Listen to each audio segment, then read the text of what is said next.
Bueno, pues ya estamos de vuelta en Todo es Geopolítica, ya tenemos de vuelta a Pedro Mouriño, ahí lo podemos ver, hemos tenido algún problemilla de conexión hoy entre Fernando y Pedro, pero bueno, vamos a seguir para poder terminar ya con los dos este programa de Todo es Geopolítica. Quería dejar a un lado ya el tema Prigozhin y quería hablar un poco de lo que está ocurriendo en el frente de batalla en Ucrania y también lo que ocurre incluso en Rusia, ¿no? Porque es verdad que esta semana se venía hablando de cómo ya llevamos, creo que son ya 8 días consecutivos de ataques con drones presuntamente ucranianos dentro del territorio ruso. Y hoy incluso Rusia ha dicho que ha frustrado un ataque contra civiles en la región de Kaluga.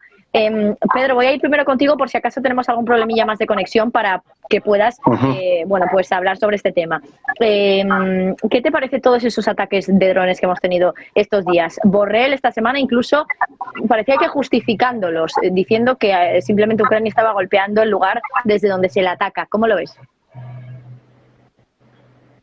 Decir es que lo primero es que estos ataques no son nuevos. Ahora lo que estamos es conociéndolos con muchísimo más profusión y detalle por parte de las autoridades rusas. Y yo creo que esto también es debido a que una buena parte de la preocupación, por lo menos de los países europeos occidentales, en menor medida por parte de los anglosajones de Estados Unidos y del Reino Unido, es que el uso que se le está dando a todo el armamento, a todo el equipamiento que se está suministrando al ejército ucraniano, en teoría, lo que se le dice a las opiniones públicas es solamente con efectos defensivos, es decir, todo el argumentario y todo el argumentario que se ha dado es: aquí ha habido una agresión ilegal e ilegítima por parte de Rusia y nosotros tenemos que apoyar económica y materialmente al ejército ucraniano para defenderse y por lo tanto tenemos que darle medios defensivos.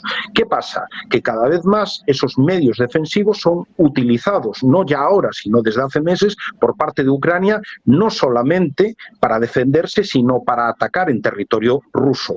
Territorio ruso no de ex-ucranianos, sino el propio territorio de la Federación de Rusia, como puede ser Kaluga, Moscú o cualquiera de las regiones fronterizas a Ucrania. Y por lo tanto, lo que está también evidenciando ahora la comunicación por parte de Rusia es a las opiniones públicas de que se enteren de lo que está pasando. Es decir, el material ucraniano no solamente es utilizado defensivamente, sino todo lo contrario, es utilizado ofensivamente incluso dentro del territorio ruso. ¿Y esto qué nos puede llevar? A una escalada, o incluso a lo que nos puede llevar es que la contestación por la parte rusa sea mucho más sonada, mucho más contundente a la hora de parar todo este tipo de ataques o de intentos de atacar a civiles, a instituciones dentro del propio territorio ruso. Yo creo que esto es lo que evidencia esta información de los últimos días. Fernando, también quería comentar contigo, bueno, este mismo tema y también el hecho de que hoy Rusia dice que han derribado más de 40 drones sobre Crimea. Se ha hablado incluso del lanzamiento de un misil por parte de Ucrania a Rusia. Claro, esto me parece que cambia un poco todo. De drones ya pasamos a misiles, estamos hablando de algo mucho mayor. Tenemos poquito tiempo, unos 2 minutitos. Voy muy rápido. Voy muy rápido. A ver, yo sigo diciendo lo mismo y cada vez incluso los enemigos de Rusia me dan la razón, los norteamericanos, la OTAN, etcétera. Esta guerra no la puede ganar Ucrania de ninguna manera y la va a ganar Rusia, sí o sí. Es decir, esto tenemos que tenerlo claro. A partir de ahí, los ucranianos lo que utilizan son cosas para intentar provocar a los rusos y que los rusos den una respuesta durísima, de tal manera que se coloquen nuevamente en el centro como víctimas. Es decir, diciendo, pues fíjate, nos han bombardeado y nos han destruido no sé cuántas ciudades. Esto no lo van a hacer los rusos porque no caen en la trampa. Pero desde el punto de vista militar, estos ataques con drones son irrelevantes. Es decir, irrelevantes. Tienen que lo venden desde el punto de vista de la propaganda como ataques, tal. Y no diríamos, estos ataques no son como los de Rusia, donde van a objetivos militares. No, estos ataques son a cualquier sitio, entre ellos objetivos civiles. No tienen problemas los ucranianos en atacar objetivos civiles. Nunca lo han tenido. Pero bueno. Pero no van a cambiar la dinámica de la guerra.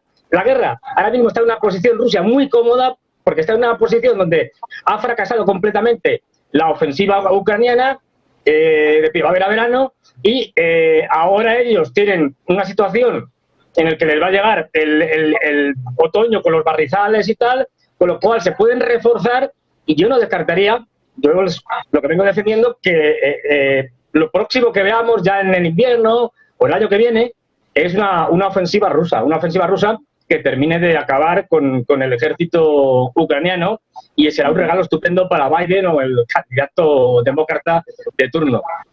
Pero que ya digo, estas cosas no cambian la guerra. Es decir, a nivel de propaganda, los ucranianos la utilizan muy bien y dicen, fíjate, hemos atacado un tal territorio, hemos mandado drones.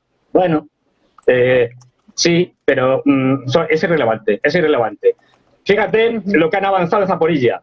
Nada. Cuando ves un mapa, es ridículo. No han llegado todavía a la primera línea. Están tan contentos porque han tomado Rogotino, cosa que tampoco está clara, porque está todavía en la zona gris. Y el fracaso es estrepitoso, es un fracaso sin precedentes, sin paliativos. La ofensiva más desastrosa, con una cantidad de víctimas de soldados ucranianos espectacular, que los propios aliados han reconocido en publicaciones, expertos en el Wall Street Journal, en el Washington Post, en el New York Times, en todos estos, lo están reconociendo, que es un desastre. Luego no desviemos las cosas, es decir, ya pueden lanzar todos los drones que quieran atacando poblaciones civiles, que es lo que básicamente hacen, que no van a ganar la guerra con eso, la van a perder. O sea, tenemos que seguir teniendo claro que quien tiene el problema ahora mismo no es Rusia, quien tiene el problema es Ucrania, la OTAN y Estados Unidos.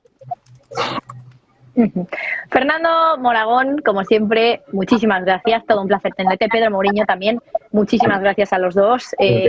Bueno, aunque hayamos tenido algún problemilla, yo creo que ha quedado todo bastante claro, sobre todo tema Prigozhin, pero también, por supuesto, sin dejar de lado lo que está ocurriendo en el territorio ruso con ese lanzamiento de, incluso ya se habla de algún misil, pero de muchísimos drones, decenas de ellos, por ejemplo, en el día de hoy. Pedro, Fernando, gracias.